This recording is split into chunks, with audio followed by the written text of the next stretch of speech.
Hi everybody, welcome back. We're going to be doing a quick little training video discussing cast spacing, cast spacers, different types, and also we're going to be talking about univalving and bivalving cast, why we do that, why the surgeons do that, and what to do when the patient returns and what the surgeon asks of you using the following items. Everything you see here we'll be doing demos on different types of spacing real quick, and some of the materials that different MDs use to space the cast into univalve and bivalve casts. And we'll get started. So as you can see, we've gone ahead and produced a short arm black fiberglass cast. We're using black so that we can, when we do the demo, you can actually see when we decide to do a univalve or a bivalve, the black will help demonstrate exactly the spacing and everything that goes with that. So you're going to have times where you're going to have a doctor ask you to either A, univalve a cast, which is basically a linear cut distal to proximal, or they will ask you to bivalve a cast, which is basically the same cut but on both sides, the outer side and the inner side, the medial side, down from end to end. It'll be a linear cut in which afterwards you'll use the cast spreaders and spread the cast just a little bit apart and use different types of spacers depending on which spacer your provider likes to use. They do this in the event that they're afraid of swelling because the injury has just happened recently, or you'll get this sometimes in the event that the patient's getting ready to travel and there's going to be a change in altitude, a significant change in altitude, and they're worried about swelling once they go above 20,000 feet. And a lot of times you'll also see this when the patient's coming in for their follow-up post-op, post-surgery. They'll come with the cast already split, and we'll talk about that here shortly too. We're going to talk about these real quick. There are different types of spacers depending on your provider. There is what is known as the cast wedge kit. A lot of providers use this, and actually there's a really nice picture right here on the front of this on how to use these wedges. There's different sizes, as you can see by the measurements there. They go from small to large, and they go in the kit. There are also these type of spreaders that are used, and these can be placed in multiple positions. They can be placed like so, or like so, or like so, and a variation of positions. And those are also used for cast spreading. Old-fashioned, old school, some providers will still take a tongue depressor and divide it into 4 little pieces and stack them, and sometimes even put a little bit of tape around them to secure them, and use that, depending on how much of a wedge space they want, they'll use that as their spacer. So some providers will do that, and we'll demo that. And then we have other providers that will actually use cotton, and they'll fold the cotton over however many times need be to create a spacer inside the split that you're about to make in the cast. So we'll actually demo all those different types of things. And then you can either secure those spacers with tape, or you can secure them with Coban. And a lot of times if it's post-op and the doctor is having you remove the spacers because a week or more than 3 days has surpassed, and now we can secure the cast back together and secure it with either A, Coban, or we can secure it with a top layer of fiberglass. So we'll go ahead, and since this cast, let me go ahead and check this. It's already set up. We're going to go ahead and split this cast, and I'll have somebody holding the video so you can see how we're going to univalve it, and then we're going to bivalve it, and then we'll talk about how to secure. We'll go through all the different steps. Okay, so we're going to go ahead and do a univalve. The doctor's ordered just 1 split across the top. We'll go ahead and do that real quick.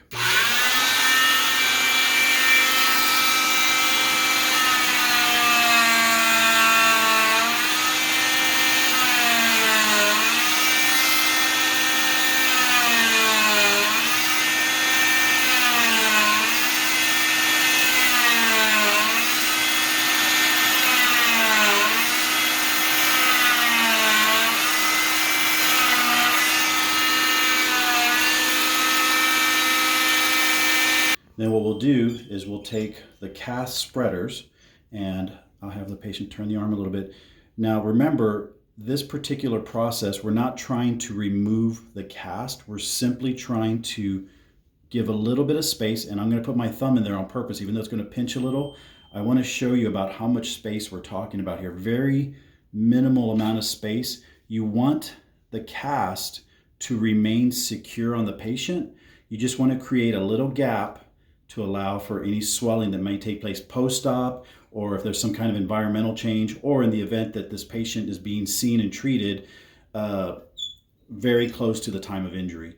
So we're going to create a little space just like so, and we're going to put a spacer in there, and I'll show you the different versions of the spacers next. So the first type we'll talk about is the most easiest of them all. It's the cotton. Some providers will take a cotton, or they'll instruct you as the ortho tech to take the cotton, and they'll have you basically use the spreaders to spread the cast just a little bit open,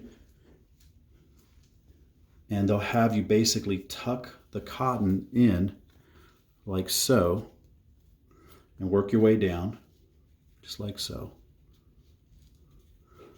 and they'll create a wedge using the little cotton fold that they've created. This is pretty common. I see this quite a bit in our practice, and it goes all the way down, and I've actually cut the cotton to fit the length of the short arm cast that we made. I pre-cut it so that we wouldn't waste your time watching the video. And then what you do, you wedge it in there like so. You now have a univalve cast with a cotton wedge, and then you can secure this. Basically, the main way I've seen this secured, there we go, is with Coban. And again, we're using black fiberglass so that you get a good visual. And I'm using really standard bright colors so you can see. In the Coban, you don't really have to put the Coban on very tightly. What you're really just doing is you're securing whatever wedge, in this case the cotton, you're securing it to the cast so the patient isn't tempted to mess with it, or so on and so forth. And you go ahead and go all the way down with the Coban. When you get to the end, we'll just go ahead and do that for you. You secure it, just moderate tension. I'd say minimal to moderate tension. You're not really striving to make the cast very much tighter.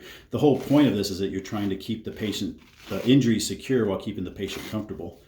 And then you go like so, and if you decide to stop it at the wrist, or you decide to go through the finger, through the space between the thumb, that's up to you, and you just finish off your Coban. And if you decide to, you can either adhere it to itself, or you can take a piece of tape and stick it with tape. That's how you would secure a cotton wedge, or excuse me, a cotton spacer, and we'll talk about the next one. The next one we discussed a second ago, we talked about the really old school method of taking a tongue depressor and cutting it into 4 quarters.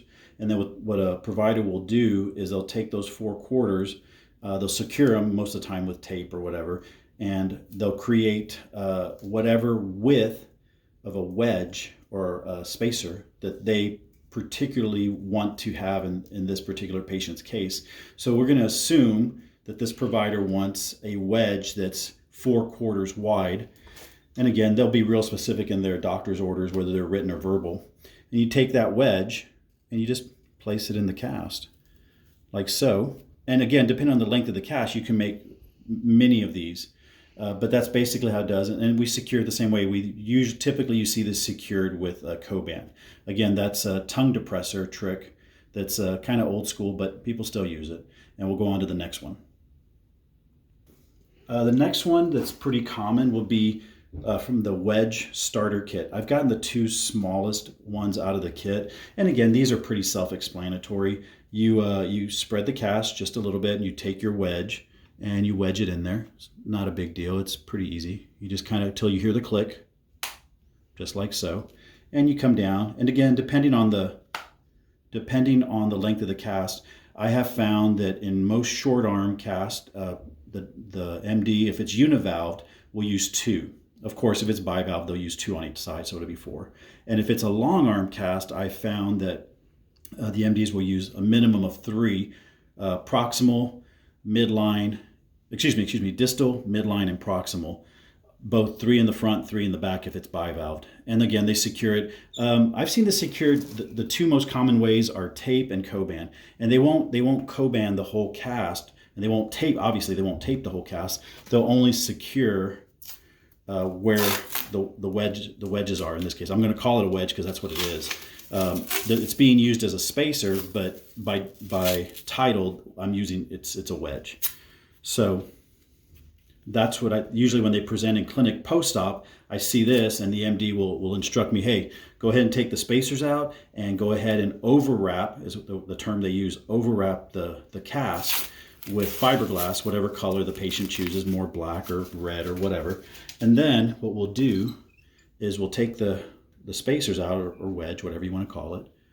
We'll take those out. And then, because it's surpassed the 72-hour period of concern for swelling, you take the cast and you secure it. Again, you don't want to like manually force it shut, but you want to make it snug. You want to make sure the patient knows that they're secure.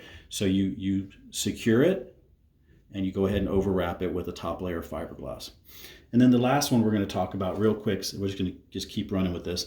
This is a different type of spacer.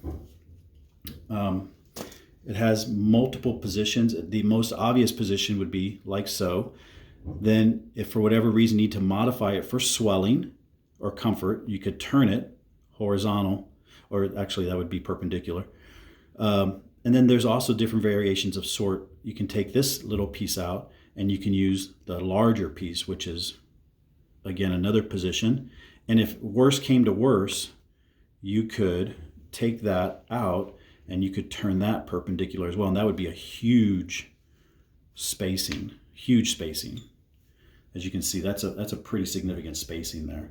And again, you'd use however many you need given the length of the cast. So again, a multi-positional spacer, if you will. There you go.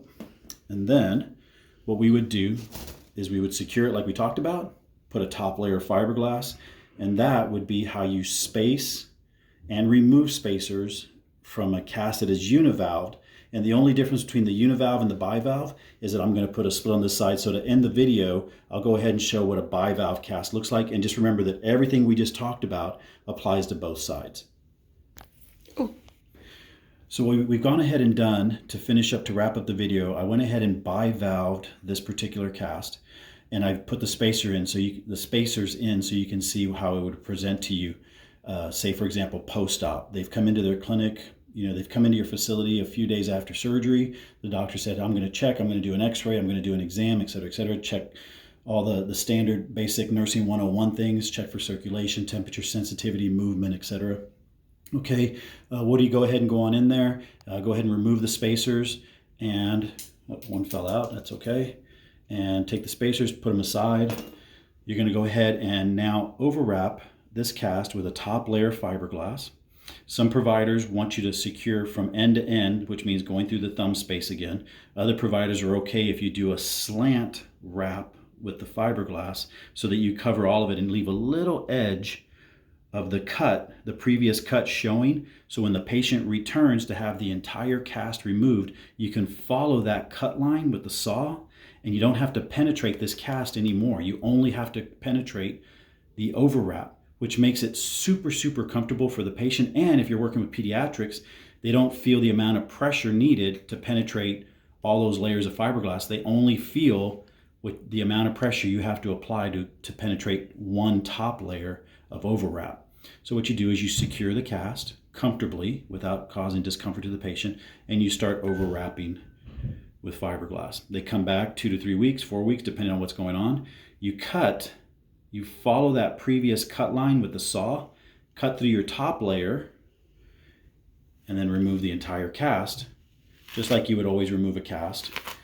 You get the spreaders. In this particular case, when they come back for their final follow-up, you wouldn't need the spreaders because it's already spread. You take your patient's safety scissors and you remove the cast like we've always done.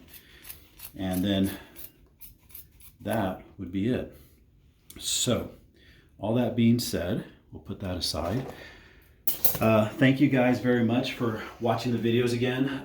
We went ahead and made this video upon request.